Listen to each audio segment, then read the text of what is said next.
Okay, so people are starting coming in.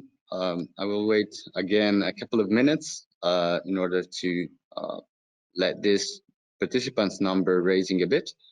In the meantime, I will give you a presentation of myself. I'm just Giacomo Benedetti. I'm project manager at Start 4.0, which let's say coordinates the DIG's Digital Innovation Hubs network in the DIGItbrain project.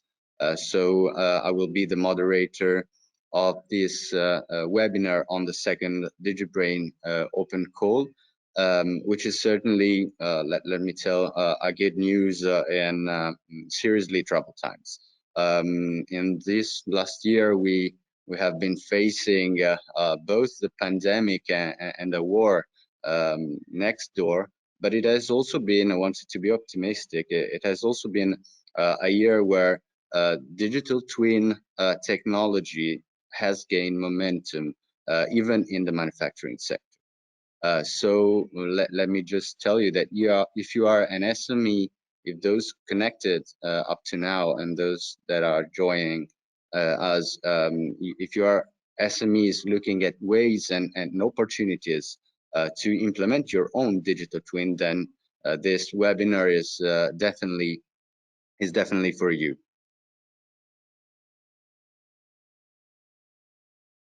Okay, we are almost 50 now. Connected, 50 participants. So if you can see my screen, I will go through the webinar and I switch off my camera because of the poor connection. Okay. So basically, today's agenda is structured in order to give you all the elements to better hit the narrow target of this open call. And I will open the works by providing you with an overview of Cascade funding mechanism and of our open call process. Then Antonio Ortiz, DIGItbrain project coordinator at P&O, will give you an overview of the DIGItbrain project as a whole.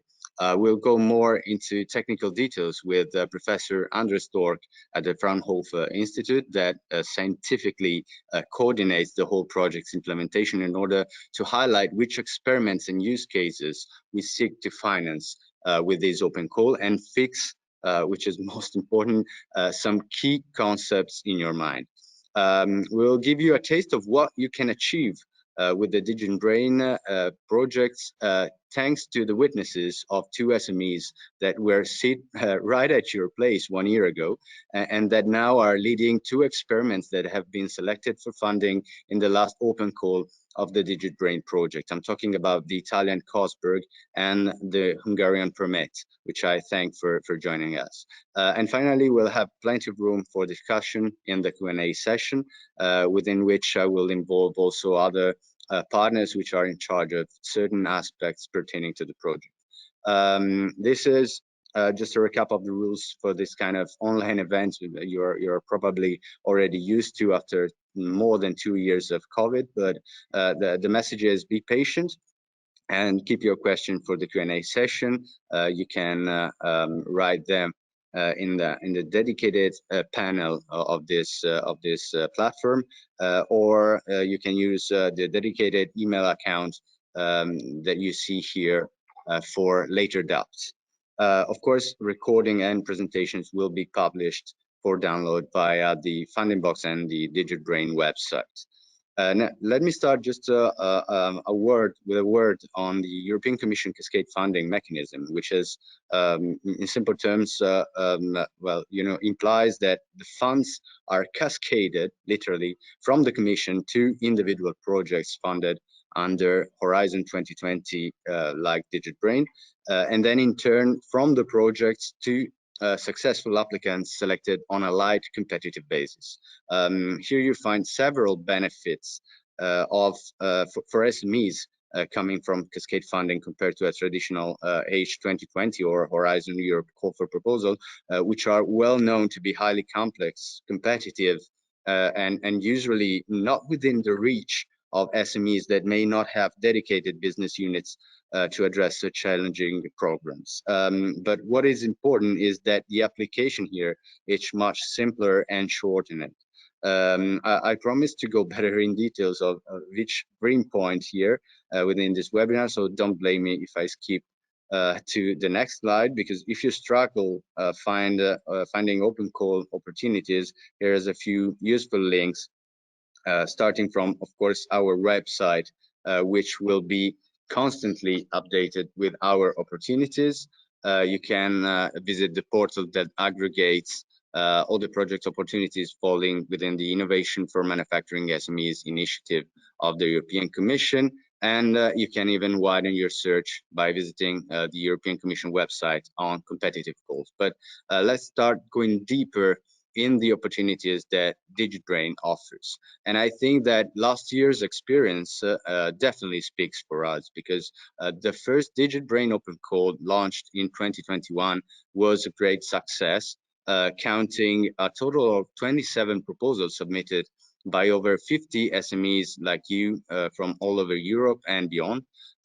So after an independent evaluation, we selected and triggered 7 new digital twin experiments, bringing, let's say, fresh lifeblood and use cases in a variety of segments of the manufacturing sector at large.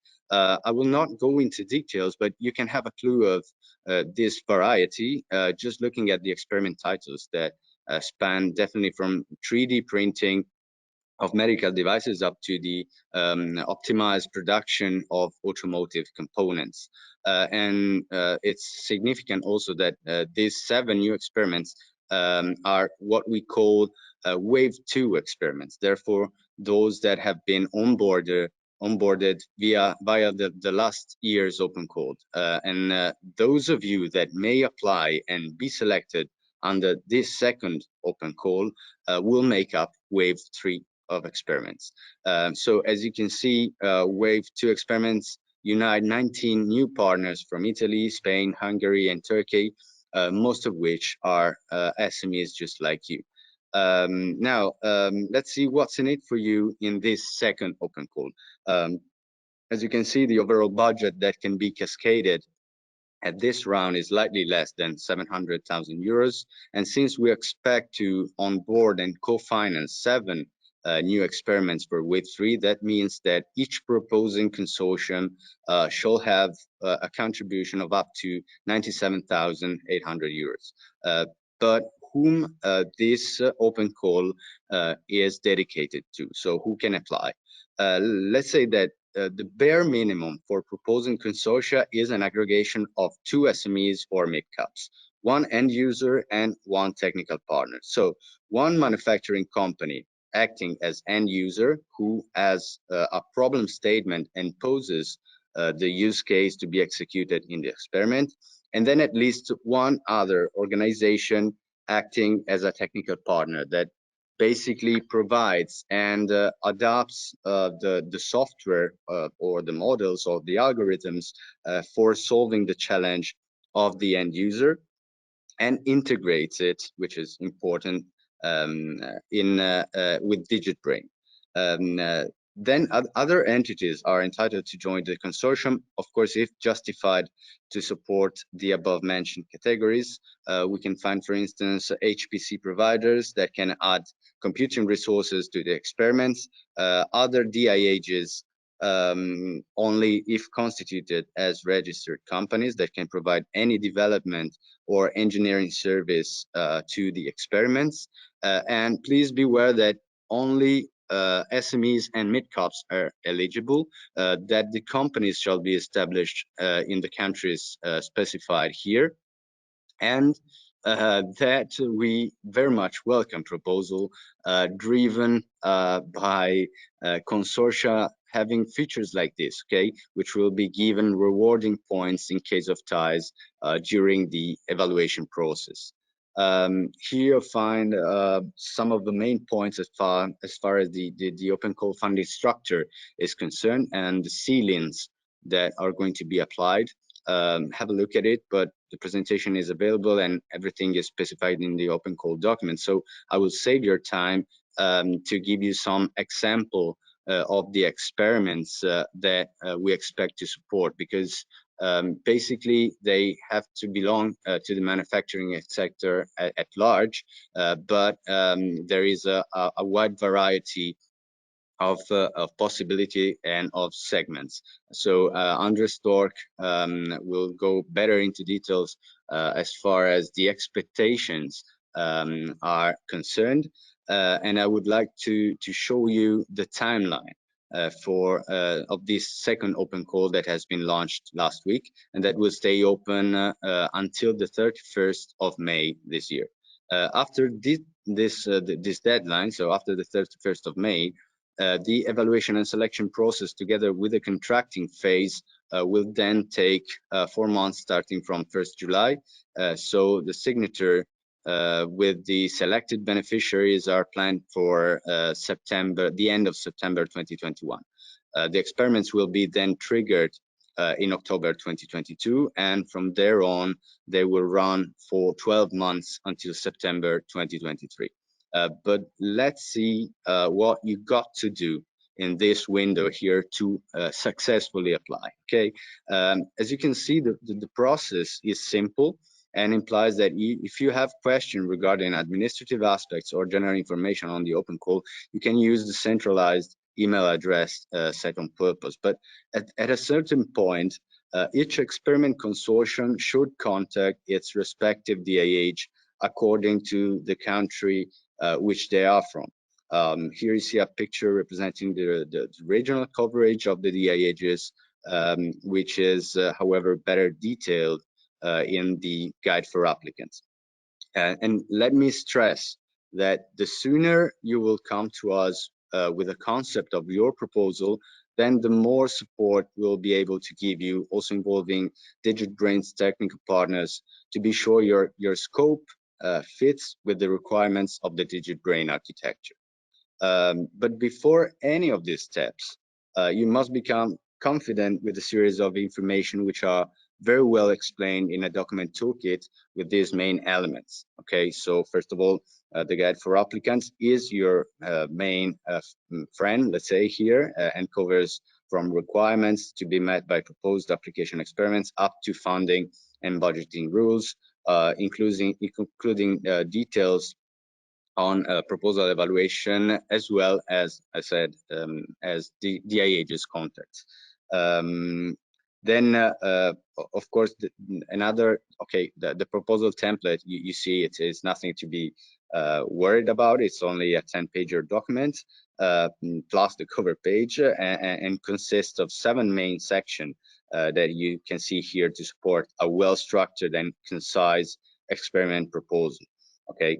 Then you have the technical documents that provides more detailed insights to your technical staff in order to ensure compliance with the implementation stages of the DIGItbrain solution themselves, and other documents that mainly address some recommendations which applies to the financial support to third-party scheme of the European Commission. You can go directly at this link to find and download each of this document. Of course, to apply, you have to you must register to the dedicated portal that you will find at this link, and which has a very intuitive interface. I can say that the proposal must be attached in PDF. Of course, you can make dummies, upload your proposal several times, or overwriting previous version, but whatever it takes, the submission must be completed by 5 p.m. Brussels time of the 31st of May.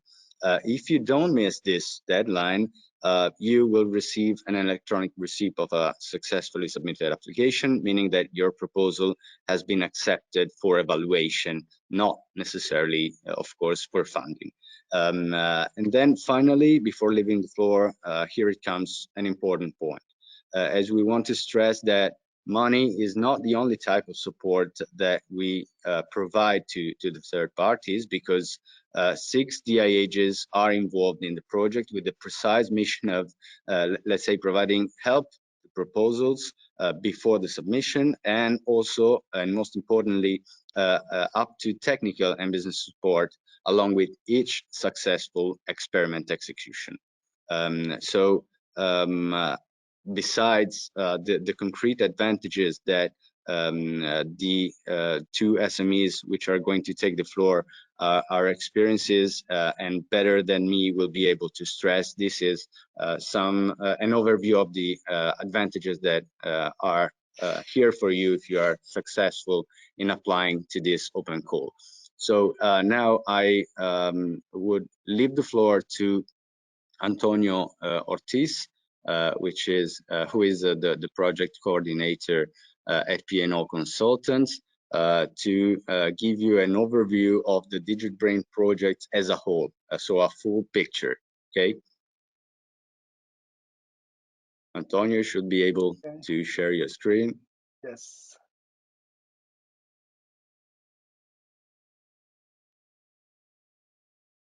Can you see it?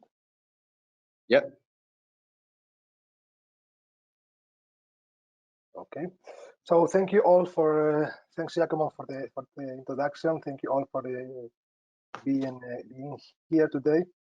Well, I'm Antonio Ortiz, the project coordinator of DIGItbrain, and I will give you a very brief introduction, overall introduction about what it's about DIGItbrain.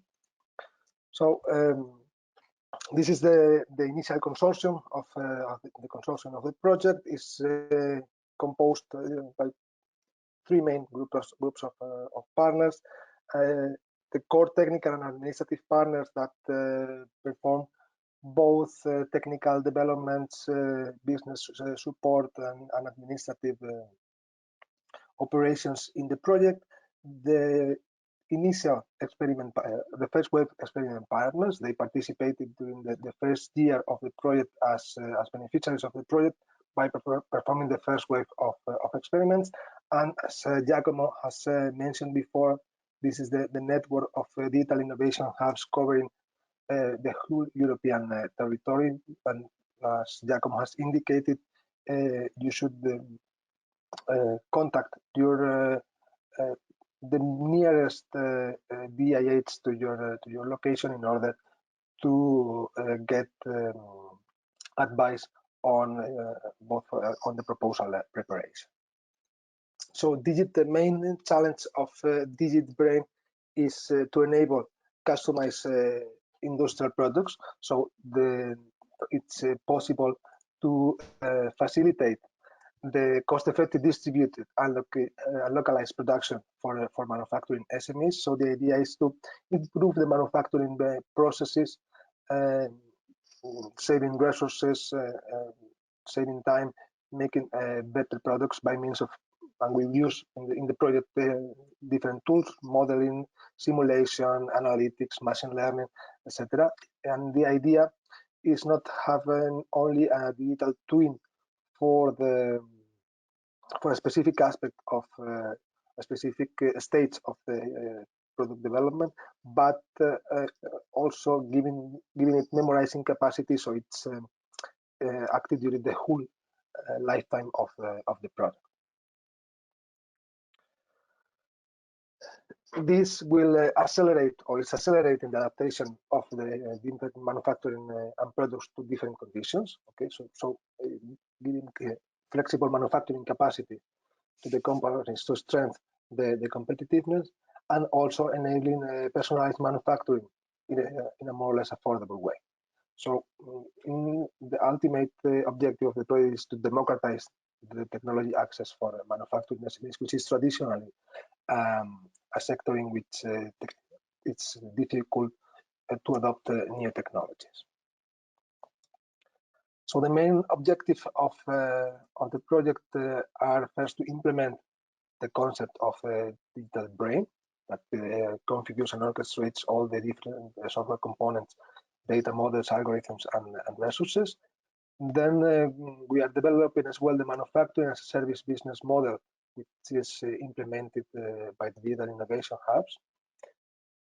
DIGItbrain, it's a continuation of the Cloudifactoring project. So the idea is to augment the capabilities of the Cloudifactoring marketplace, integrating the DIGItbrain and the manufacturing as service business model.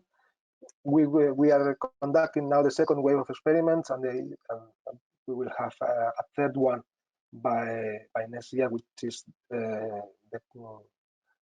why we are here for this second open call. And we also target to evangelize the manufacturing community on the benefits and the positive impacts of the manufacturing as service business model with the involvement of the Digital Innovation Hubs. This is the timeline of the project. We started in July 2020, all locked down at home, and we still continue working mostly remotely in the project. We are now here in month 2021 of the project. We have just launched the second open call, and the idea is that the experiments start around month 27. Okay, and during that time, the project partners perform the continuous implementation, integration, and validation, and the IHs and other technical partners provides advanced technical and business support. Okay. And this is all from my side. Again, thank you for being here, and I give the floor to Professor Andreas Stork from Fraunhofer, which is the technical coordinator of the project. Okay, thank you, Antonio. I'm on the way to share my screen. I hope you can see it full screen now. Yes. Yes, we can. Okay, yeah, so welcome from my side to this webinar. I will talk a little bit more in technical terms, but not only in technical terms. Which experiments are we looking for, and what are the characteristics, and also what may be interesting for you from a technical perspective, what do we have to do to integrate an experiment within DIGItbrain. So, as it has already been pointed out, there are two key concepts in DIGItbrain. We are focusing around industrial products. Industrial products, in other terms, can be considered being manufacturing machines that actually reaches even into something like harvesting robots, for instance. So everything which is used to produce something is considered being an industrial product. For these industrial products, digital twins shall be developed within the scope of the experiment. And these digital twins are meant to model some specific behavior of these industrial products, to be able to analyze them and to do different kinds of predictions, learning from the behavior models, feeding the behavior models with data from the shop floor, etc., etc.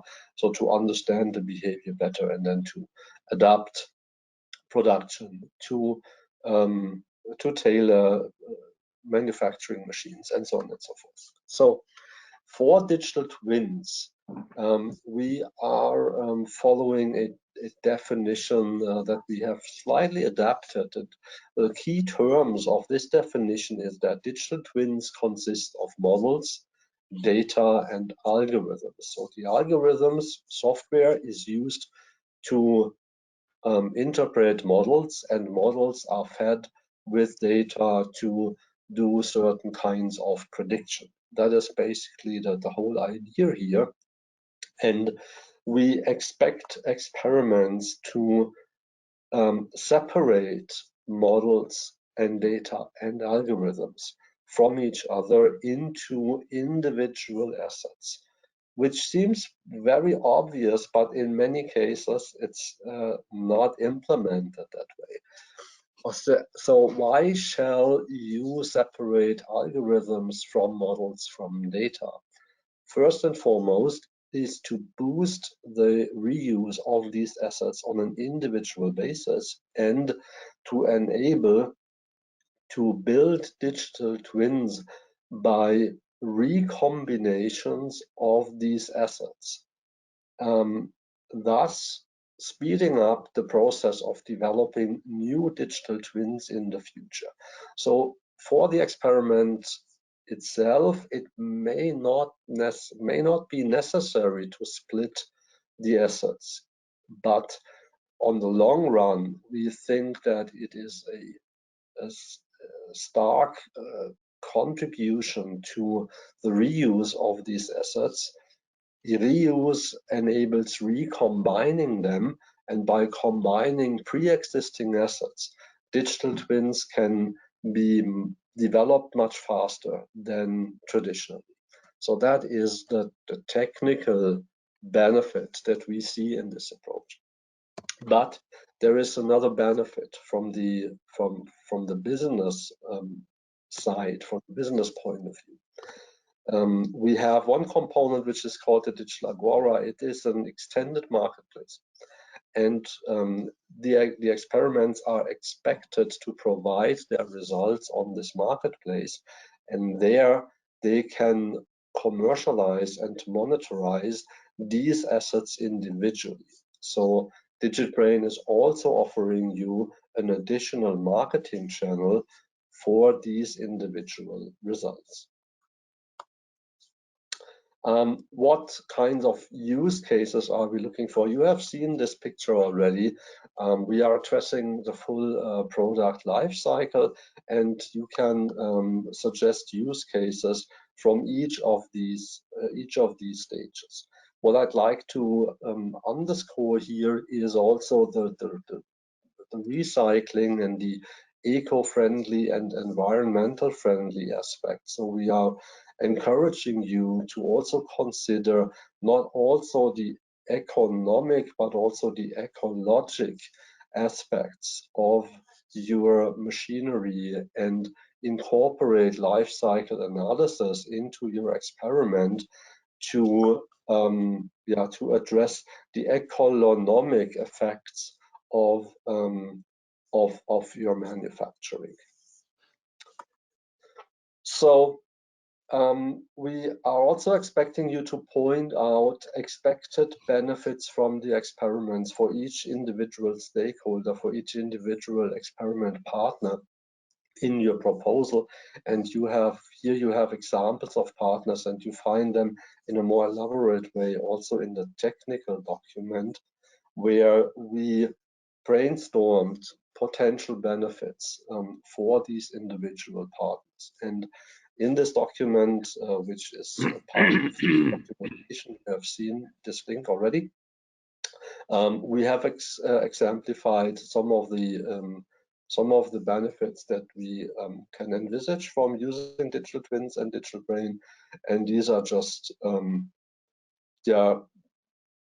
some sources to kind of motivate and strive creativity here.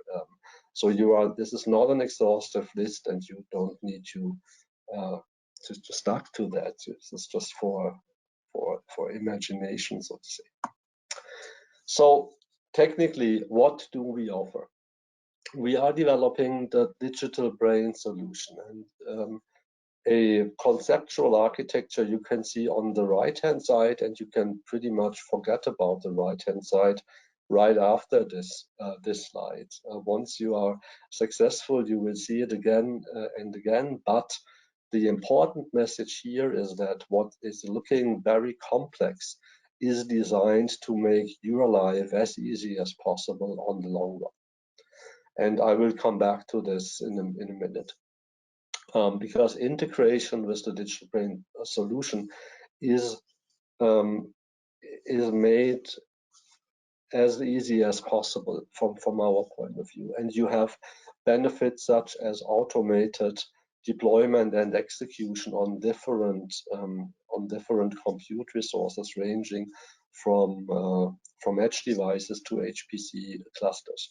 And you don't need to care about these individual things in the details. They are all managed for you.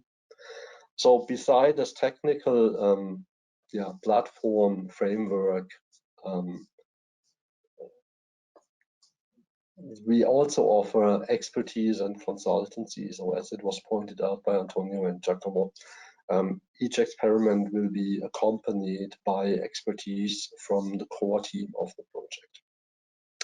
And we offer a certain set of tools. However, we are expecting that the experiments bring their own tools to enrich what we offer on the Digital Agora, aka the marketplace, to populate it and to create synergies midterm and enrich the offering and make the marketplace attractive for you and for us and for new clients. So what do you have to do once you successfully proposed an experiment? Within the experiment, the major activities are the design development of the digital twin, to apply it to the industrial product instance or instances that you have selected and to test and verify them. For that, you may need to adapt already existing software tools, and we strongly recommend to start with existing software. Time frame and budget is likely not to be sufficient to start from scratch. So we are explicitly asking you in our proposal template, which software are you going to start with, and what are the actions that you need to undertake to modularize the software if necessary and to embed it into our framework. And I'll tell you how to embed it on the next slide. So this software can be of type simulation, optimization, analysis, analytics, machine learning, etc. And you also need to provide these assets, model data and algorithms on repositories to which you can then refer in case you want to use specific factory data sources. The experiments are expected to implement the corresponding connectors. In case you have visualization needs and capabilities, we are calling them apps. So these apps can then talk to the model evaluation algorithm directly and may support human-computer interaction for the visualization. You have to also describe the showcase which you want to benefit from your development. So maybe customization of the industrial product or cost-effective distributed production. So Antonio was talking about this already. By applying digital twins, and you can apply digital twins to an individual instance or even more so to a kind of set, a cohort, a certain amount of individual instances if you want to compare their behavior and if you want to deduct certain things from observing a behavior in one instance for the others, and you want to transfer this learning and these insights. So I talked about embedding or integrating an experiment into DIGItbrain. And what does it take to integrate with DIGItbrain? One of the bold statements here is that there is hardly any interaction with an API, with an application programming interface that you need to do when you want to integrate with DIGItbrain. Integration instead is mostly done by a so-called publishing procedure. So what is the publishing procedure? Optionally, you may need to modularize your software depending on how big it is and if you want to structure it into microservices. In any case, the software has to be containerized. For that, we prefer Docker and Linux. And this container is being published on a certain repository, and then metadata is used to describe it. As I said, data connectors need to be implemented, and they are also considered microservices. Once you have these microservices and other assets like model and data, you're going to publish them via the so-called DIGItbrain Asset Publishing Interface, which is just filling out tables of metadata structures with certain values. In this metadata, you describe what a certain algorithm may require in terms of hardware resources and operating system, what this algorithm is providing in terms of functionality, and similar things you need to describe for the model and for your data source.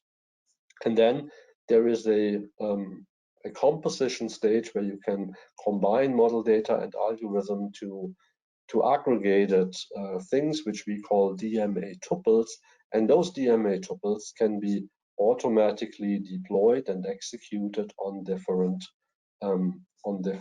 compute infrastructures.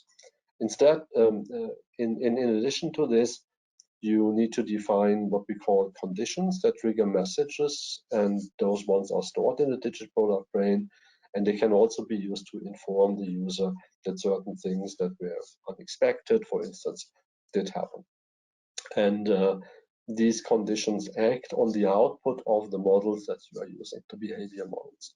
In case you want to have visualization apps, you can embed them into microservices, and they become part of the algorithm, what we call the algorithm. An algorithm in our terminology is a set of microservices. And finally, you can publish your company profiles on the Digital Agora together with all the tools that you have already published on DIGItbrain. And then not only the experiment partners can use them, but on the long run, also new clients, new customers can use them. And you are going to work on a monetization scheme together with our business consultancy strand, which is another activity in each experiment. You find all this information in the documents that were mentioned. What I was explaining here is also part of the short technical document. As Giacomo said, the guide for applicants is very important. The proposal template is the thing that you need to fill, and then there is other documents that give you even more information. This is the content of the short technical document. This is roughly 15 pages, so it's not exhaustive, but it gives you a lot of insights into our terminology, into the processes that you are going to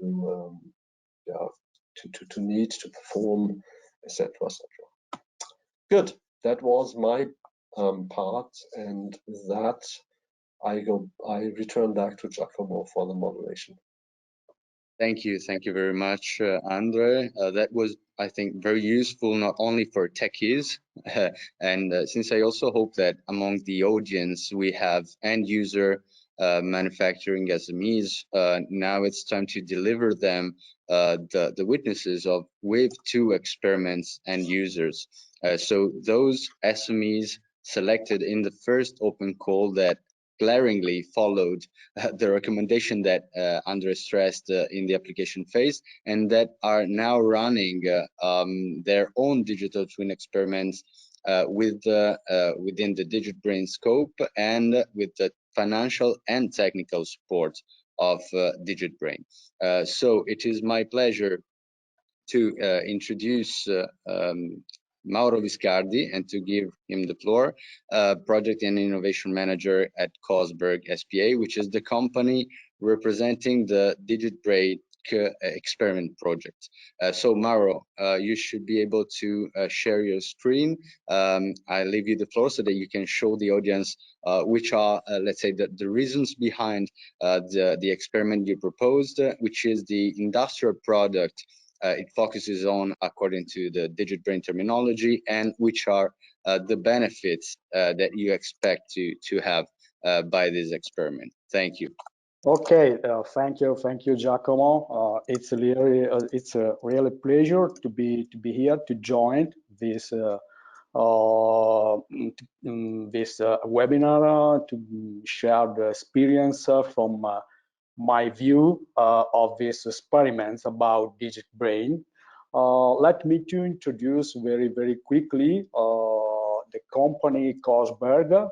We are a small and medium enterprise located in Bergamo, in the north of Italy, and our staff is composed by around 75 employees with a turnover of 13 million euros. We was born in 1982, so this year we celebrate the 40th anniversary.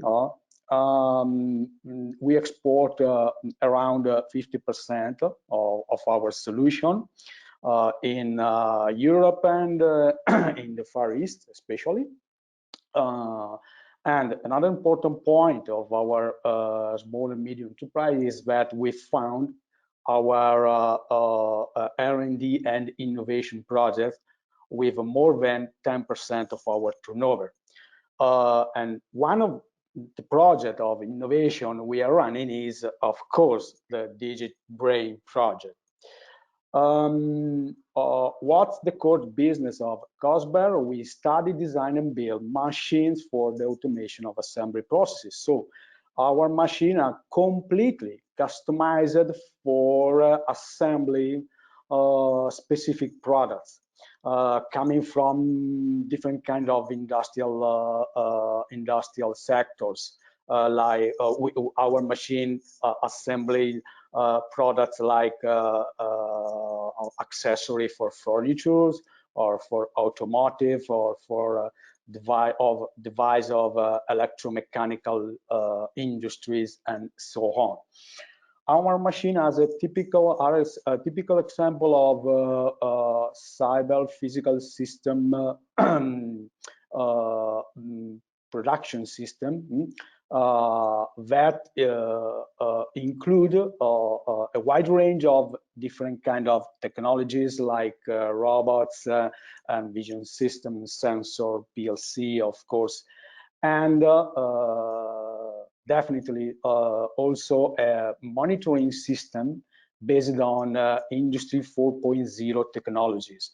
I mean, Internet of Things, cloud, big data, and analytics for monitoring remotely our machines for what concern performances and alarms and failures and so on.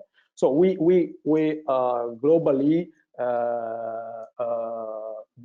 cover all the main steps of the realization of the customized machine, from design to the final acceptance test and installation and post-sales. So why digital twin for Cosberg? As you have understood, clearly understood, we carry out a prototyping process in a sort of iterative loop. So we designed the machine. Today we designed the machine, we build physically the machine, that we check and that we adjust, and so on. When we face some problems in physical implementation, we adjust, we modify the physical problem, so we come back to design, and then we implement a new modification of the design in order to overcome the problem. So it is really an iterative loop. Our machine so can be configured under two different kind of scenario: the greenfield scenario and the brownfield. In the greenfield, we design a new machine for the customer. In the brownfield, you think to have a machine that already ran into the customer plan, and the customer need to modify or ask to us for modifying, for reconfigure the machine in order to accept other kind of product to be assembled. So these two scenarios are the basis of the application of digital twin, both green and brown fields. From industrial application point of view, we have at our disposal two different powerful tools from digital twin. The first one is the virtual commissioning to simulate the behavior of the machine, of the asset production before physical implementation, and then hybrid virtual commissioning. That is another kind of tool in a quite different scenario of reconfiguration, where we have an hardware partially implemented. So that's the reason why we joined the experiment of DIGItbrain with a specific project that we have called DIGItbrain. DIGItbrain is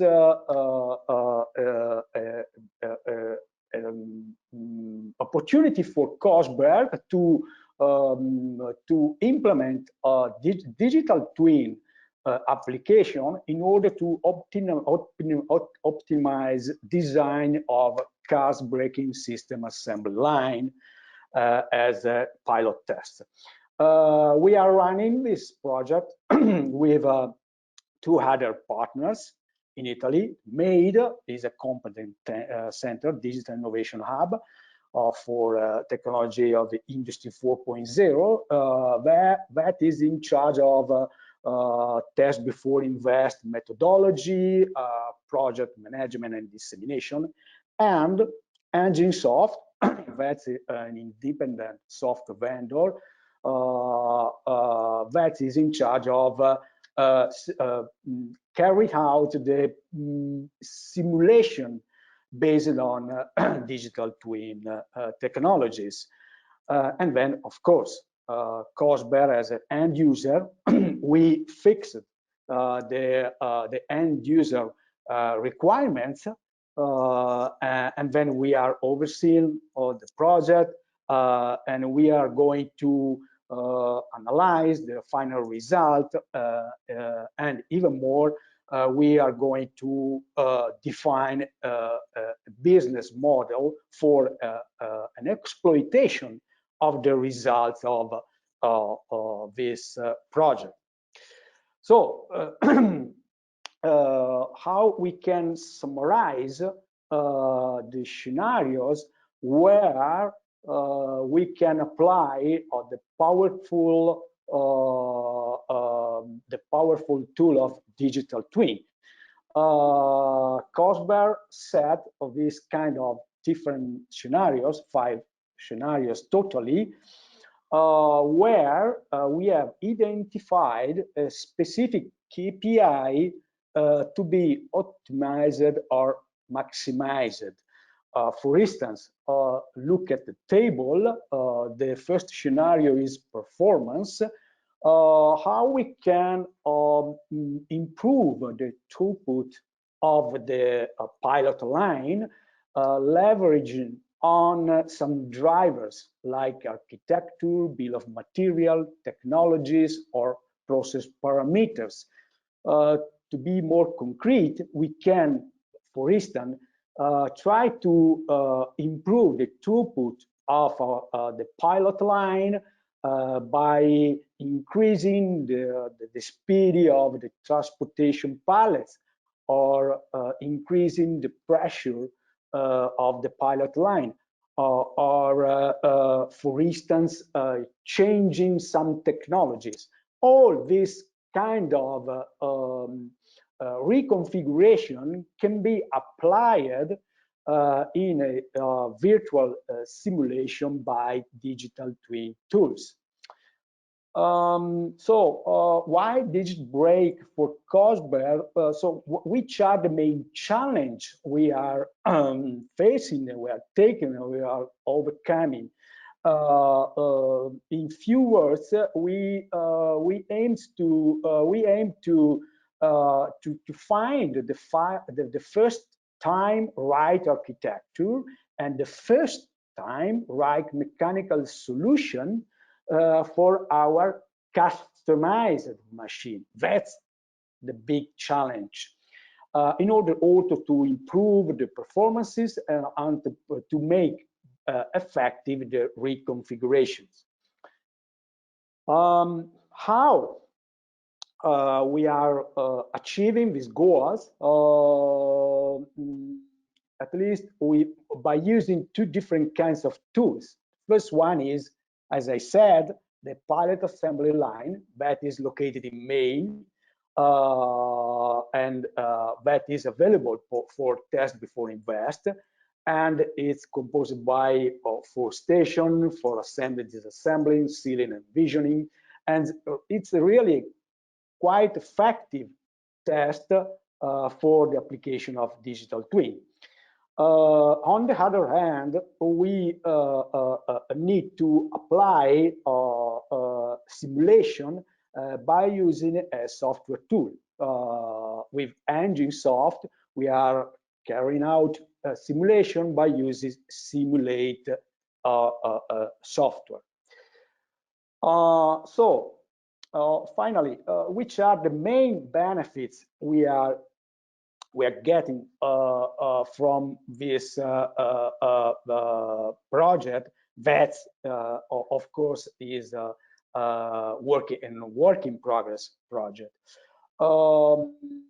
First of all, to foretold before building.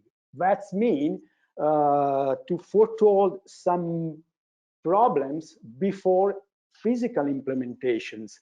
I mean collision, interference, some machine damage. Okay, and making so really feasible the configuration or reconfiguration of the machine. For instance, simulating the integration of the different kinds of technologies. Main question maybe can be, can I replace a pick and place arm with an anthropomorphic robot? Which is the impact to my production asset? Or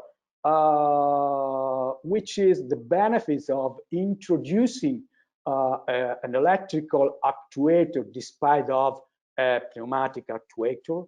To reply to this question, we can give in advance some simulation by using digital twin.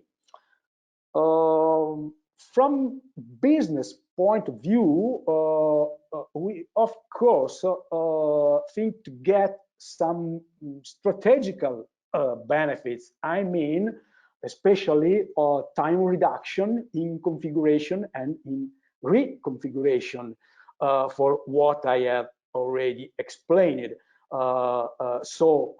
Reduce the time in design, in physical implementation, and therefore in time to market. And again, reduce time in reconfiguration from customer point of view when customer need to set up a new production, or another kind of scenario that's the revamping, where we need to upgrade the production asset, the customized machine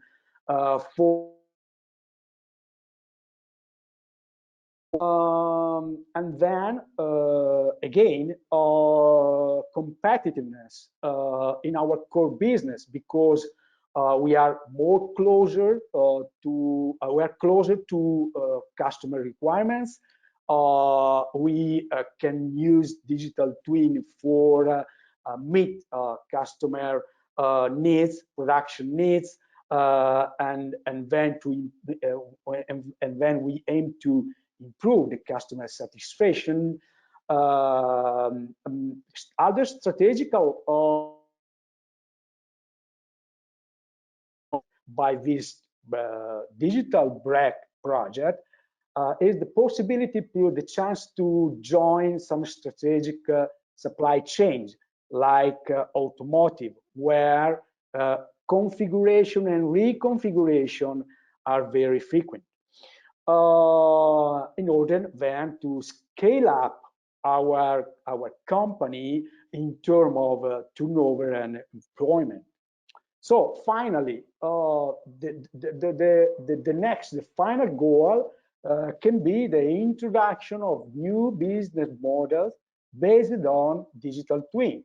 I mean, a circular model like renting production capacity that is strongly based on reconfiguration process, and reconfiguration process can be increased, can be made faster by using digital twin. So finally, I can say that this kind of project is really very strategic for us from technical point of view and from a business point of view. And I'm sure that this experience can be a really effective for a small and medium enterprise. That's all for me. I'm available for any kind of question. Thank you very much, Mauro, for this presentation, and really also congratulations for this very well-promising project. Of course, let me say that automotive components is something that certainly comes to our mind when talking about technology-intensive manufacturing to meet tight standards and requirements. But there are other manufacturing segments, let's say, with production lines that are maybe less famous, but that definitely require high precision and are very interesting in terms of impacts on society and from a business perspective. So the next speaker I have the pleasure to introduce is Zsolt Pastor, CEO at Promet, the Hungarian Promet, which is the main beneficiary of the ProMed experiment that focuses on one of those segments. So please, Zsolt, the floor is yours, and tell us something more about this. Dear Giacomo, thank you for the dear attendance. Thank you for the invitation and the possibility to present our activity and our experiment. As you mentioned, we are an end user beneficiary of this project. Promet mission is improving quality of life by providing innovative and efficient solutions. In our activity, we focus on three areas: development and production of person-specific medical devices, professional application of metal 3D printing, and carrying out research and development related to the previously mentioned two areas. As a hobby activity, we produce different kind of presents by 3D printing, and primarily from titanium. You can see a few of them on this slide. Concerning the experiment, our objective in this experiment was the optimization of the production of medical devices. Our partners in this experiment are CNR Genova, Imati, and OpenDot, both from Italy. So on this picture, you can see the product or the custom-made or the person-specific medical devices what we generally produce. Here in the above line or the first line, you can see so-called person-specific or custom-made implants used in maxillofacial surgery or in dental surgeries. The second row represents a few typical dental products like framework, bridges, bars, sheets, etc. So the production of these medical devices is done by 3D printing. Here you can see the major part of the printing procedure or the manufacturing procedure. The first step is in fact, not the first, but in this the context of this project, the first step is the design of the different products and the different models. The next step is the planning of the production. It means that well, we plan which parts are produced by the machine. This is the next step is the production itself or the manufacturing itself by metal 3D printing, and these are the typical or a few typical end products. As you can see in this slide, we can produce at the same time different products that we put on a platform, and in fact however, the number and the quality of the products, as well as the time and cost of the production, depends on the positioning of the product on the platform. So here, for example, you can see that this sheet is placed in a horizontal position, meaning that it takes a higher surface or a bigger surface of the platform, meaning that we can only place a few products, other products on the same platform. In this picture, you can see that, for example, this sheet is placed vertically, meaning that we can put many other products or additional products on the platform. Naturally, as I mentioned, the positioning of the product on the platform determines the printing time or the production time, and naturally also the cost of the production. So since the positioning determines these things, it's worthwhile to make a certain optimization. And a good way to make the optimization is to run different scenarios or to make different scenarios. The problem what we faced was that the slicing software what we have cannot really be used for making these the optimization and these scenario analysis, because generally one calculation took roughly 1 or 2 hours, meaning that only a few runs could be done, or a few simulations could be realistically be done. So what we addressed in this project is to develop a modeling tool that can reduce the time of the simulation significantly, and to reduce, let's say, to a few minutes. We did this or developed this tool with our partners, or these tools primarily were developed by our partners, and this simulation tool was relied primarily on their existing softwares and existing tools. They tailor-made it and adjusted the existing tools to our experiments.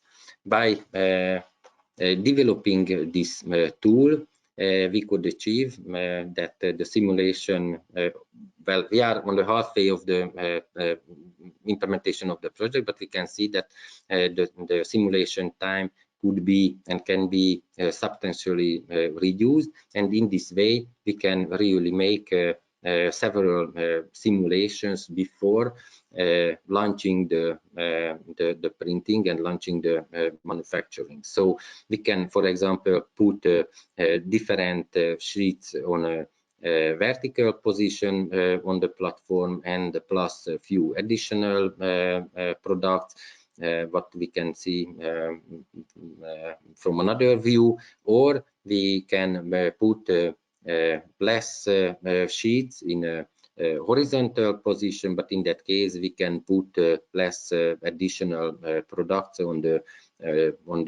platform. And as I mentioned, this is very important for us to be able to make these simulations, because we can optimize our production in this way.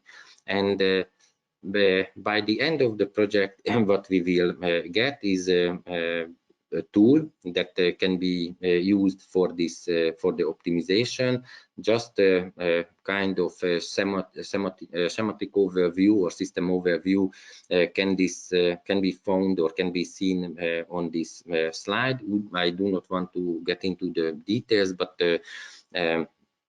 what is important that we can use the existing or the model files to make the simulations and to get end results concerning the time of the production and also the cost of the production. And finally, so we are on the halfway of our experiment, but we can already feel that we have benefited it a lot. The benefits can be divided in two categories. Some of them are general, and some of them are DIGItbrain or project specific. Let's start with the general ones. So in frame of the project, we could address a specific problem. In our case, it was the optimization of the production, and especially the selection of the product and or files to be printed in the same shift or in the same run. I have to note that the size of the project in itself is compared to other research and development projects is maybe not that big, or let's say small, but on the other hand is big enough to test the applicability of other solutions or certain directions or certain solutions. So and it can also lead to tangible results that can be used even after the experiments naturally. When I say this, that big enough or small enough, it means that in this way, for example, we didn't use these kind of tools before, or this kind of optimization, and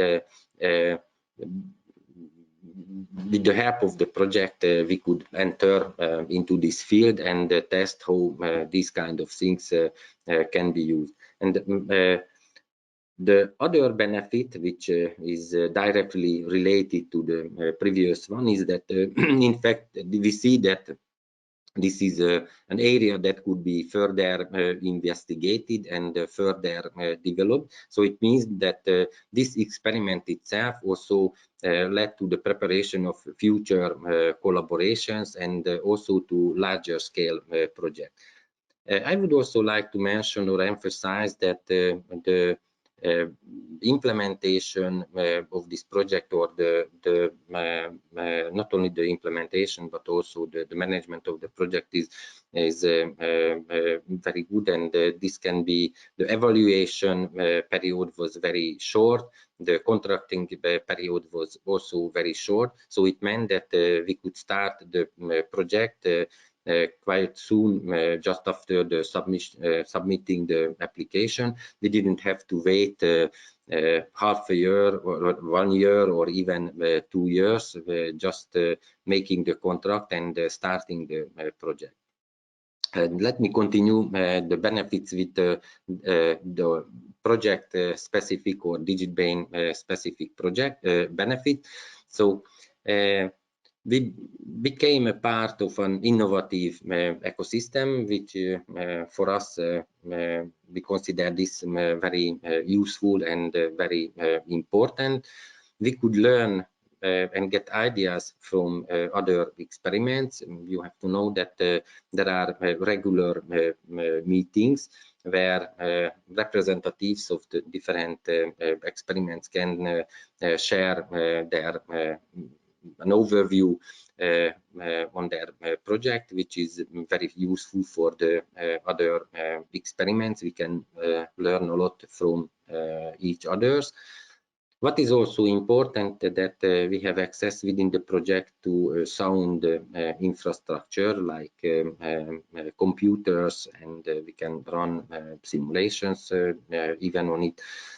What I consider also very important is that we have a guidance and opportunity to consult with leading experts of the certain areas, or the areas which are concerned by this DIGItbrain project. And this is also very good that we might have a discussion with them. They give good advices that we can profit on and benefit from. It's also important to mention that we get continuous help from the implementation team concerning the, especially from the digital innovation hubs and the main technical contact persons. So it helps us a lot in the implementation of the project. And finally, I think that this is also new good marketing, and opened good marketing and commercial channels. As it was mentioned in the previous presentations, digital Agora marketplace is created, where we can publish, promote, and hopefully sell our services and products. So I think that this is a good initiative and a good project, and we are happy to be part of it. So finally, I just can encourage you to apply and submit your application and become a member of this ecosystem, and, if I might say, of this club. Thank you very much. Thank you to you, Joel, for this presentation, and also for the encouragement, which I, of course, underline. Now it's time for the Q&A session. If there are any questions from the audience side, for the time being, I only see some questions regarding the availability of the recording and of the presentations. Of course, they will be made available via the channels, so the Founding Box channel and the DIGItbrain website. But I see a lot of people are still there, and from what I see by from their email, it seems that there are some either technical software vendor companies, some hopefully end users, and certainly some sort of, let's say, digital innovation hubs. So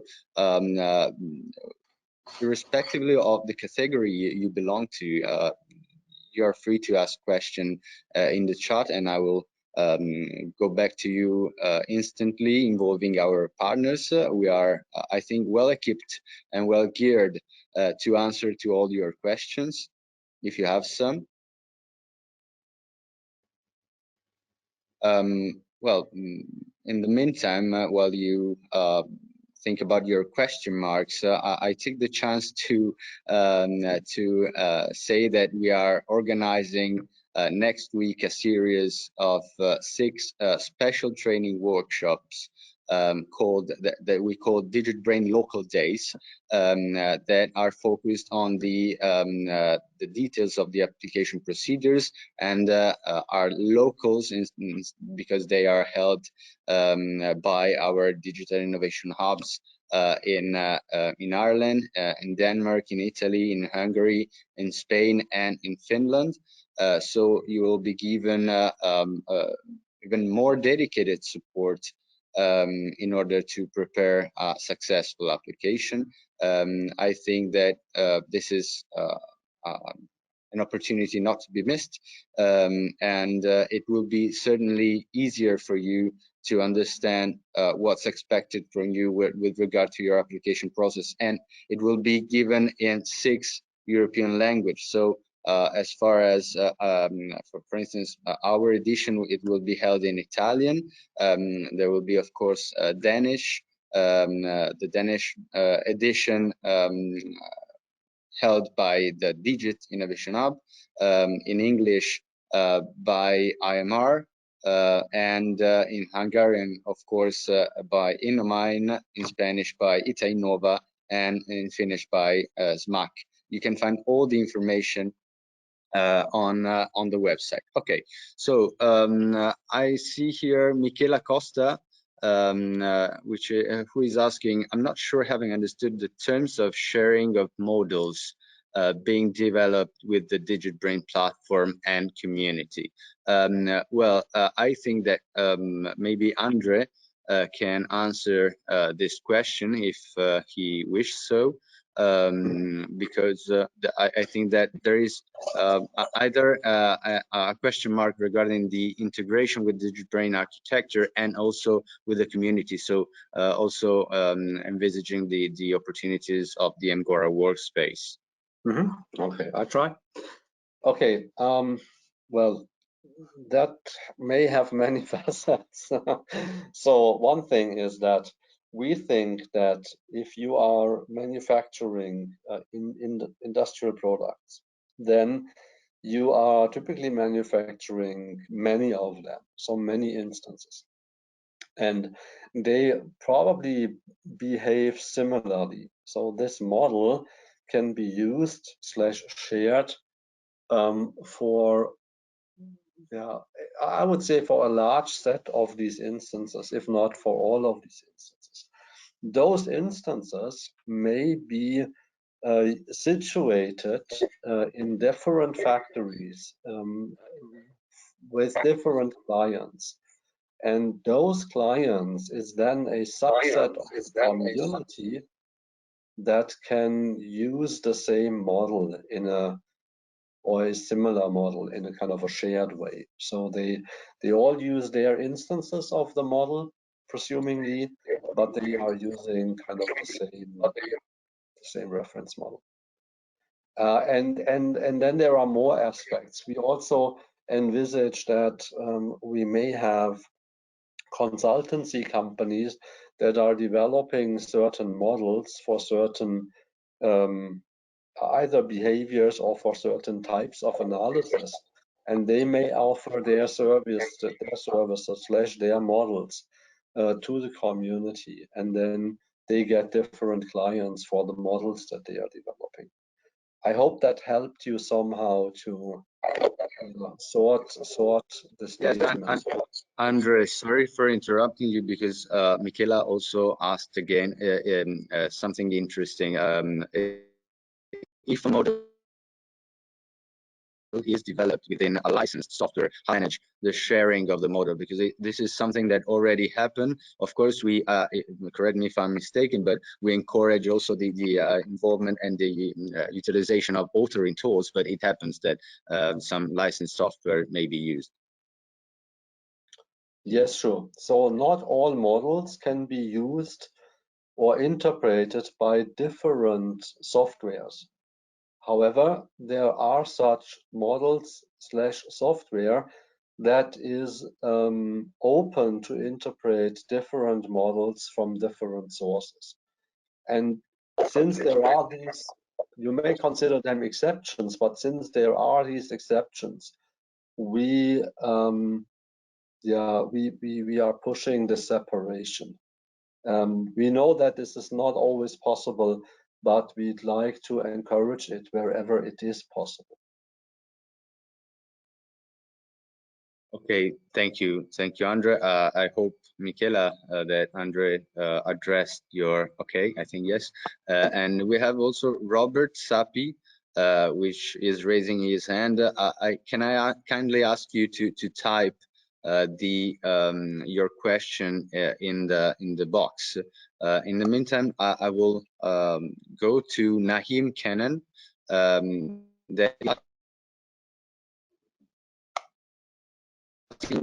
A technology company, so let's say what we call it the technical partner, can make two different applications with two different use cases with two different industrial product producers. Well, thank you first of all for the which well posed, because you correctly identified that the industrial product producers. You already have clear in mind which is the base layer of each proposing consortium. Of course, yes, you can, but there are some ceilings, and so something I would ask Isabel Hormigo from CTA, which is the funding manager of DIGItbrain. I would kindly ask her to answer you in detail. Yes. Thank you, Giacomo. Thank you for your question. Absolutely, you can apply twice, let's say, provided you comply with the rest of requirements that Giacomo was mentioning. And these requirements mainly are the budgeting requirements. Let's say in total you cannot exceed 60,000 euros within the two experiments, within the two applications, okay? This is the only restriction, let's say, within the project. And besides, there are some restrictions regarding other European projects like I4MEs and SAE Open Calls that in total, in the three projects, you cannot exceed from 100,000 euros in total in the three of the projects. Okay, but regarding DIGItbrain project, yes, the truth is that you can apply twice, and you cannot exceed 60,000 euros. Okay. So I cannot see. Thank you very much, Isabel. I hope Nahim, you had your answer. I'm coming back to Robert Sappi because I cannot see his question in the chat. I tried to activate its audio. It's my okay, now I see it. It's a very long one. I have an idea for experiment with a food and beverage producing SME using agricultural origin raw mats with varying quality parameters depending on crop. The idea is to develop a tool for a recipe adaptation based on a key raw mat parameters to deliver the specific parameters for intermediate or final product. Of course, they will require analytical data on raw mats product above the normal quality control scheme. Is it possible to support an external service provider or analytical equipment within the experiment? So we are talking about, I think, eligible costs categories, basically. I would say it depends. Usually, you cannot claim the whole cost for purchase of this equipment. You can charge on the project experiment cost structure, let's say, the depreciation costs. Usually, if I'm not mistaken, correct me if I'm wrong, Isabel, but you can charge the depreciation costs related to that equipment in the life of the experiment. So it's 1 year. Okay. I hope it is clear, and of course, I would, since you have some, clear idea, I would encourage you to send a short note with this experiment idea and with this very detailed questions specific to your case to your representative DIH, okay, which would be far more effective than me and with more time also to reply to your question. Then Michaela is asking again if can a consortium include an end user SME and a technical partner with the technical partner being also an SME, but sharing owned, sharing owned by the technical partner itself. So if I'm not mistaken, you're asking if there could be a kind of capital link between or societal link between the end user and the technical partner. Am I right? Because in this case, I can tell you that maybe if I'm wrong, but I think that there should be two separate entities: one end user, SME, and one technical provider, which should be independent from the end user. She's specifying, Michela, that the share is lower than the 20%. Yes, exactly. Administratively talking, let's say if you share more than 25% of the shares, you can be considered as a link partner. So in this case, it would be considered like that also.